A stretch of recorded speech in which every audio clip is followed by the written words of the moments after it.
More now on Chinese Premier Li's visit to Europe. We're joined by Xu Mingqi, Director of the European Studies Center at the Shanghai Academy of Social Sciences. Welcome to the show. It's good to see you. Help us out here. We heard some of the highlights of the visit, but the highlights of the deals.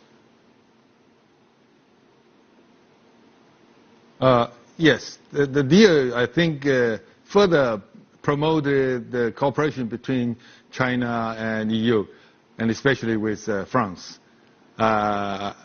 show the Chinese willingness to help Europe to get out the financial crisis and recession, and promote their further economic recovery.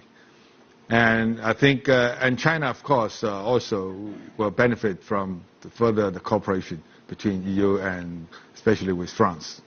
Mr. Xu, Premier Li and said that they should jointly explore third-party markets. Help us understand what that means. Yes.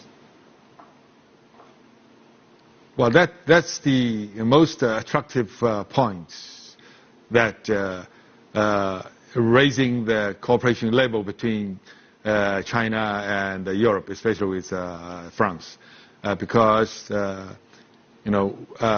Europe and France and Germany, these Western European countries have their technology advances, and they master some know-how and special technology in many areas, especially in nuclear plant and fast-speed railway.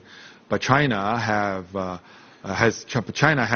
cost-effective production capacity and also abundant with capital. So if we can cooperate between us to develop the third-party market, it's going to have a win-win in the result. And before that, European countries, especially Western European countries, are a little bit afraid of this kind of a cooperation. They, fear that China is a quick learner, with these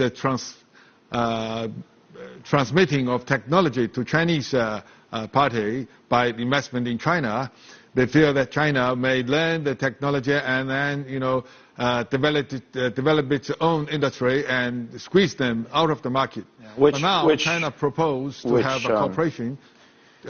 Which, by the way, is actually very smart to do. Just so you know, I think most people would agree that, yes, you want to learn as much as you possibly can. We only have a few minutes left, but I want to make sure we get to some of the key points of the visit. Premier Li talked about curbing China's carbon emissions in France this time. Now, of course, this has been a very, very hot topic of late, as you know. Why is this significant that he talked about carbon emissions on this trip? Well, China was a little bit reluctant, as China is still in a process of industrialization and consuming of energy is still increasing. But now, since the climate change is becoming more serious and air pollution is becoming more serious, China is becoming more willing to cooperate with European countries, because this environmental issue was first proposed by European countries. And the biggest emitter, China, now can cooperate with them, and they are more than happy to see this. So I think it's going to have a very, very positive impact globally.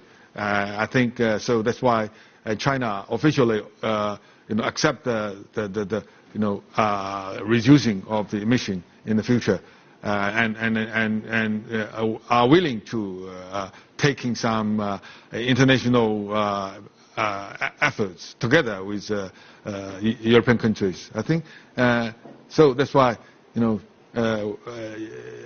European countries are so happy to see this move. And of course, from Chinese side, that we are already, in the stage that Xu Mingqi, provide that kind of, I know we have a little bit of a delay here, I apologize for that. But Xu Mingqi, we are out of time. We are in the TV business up against a hard break, which means we actually have to go. Thank you very much from the Shanghai Academy of Social Sciences.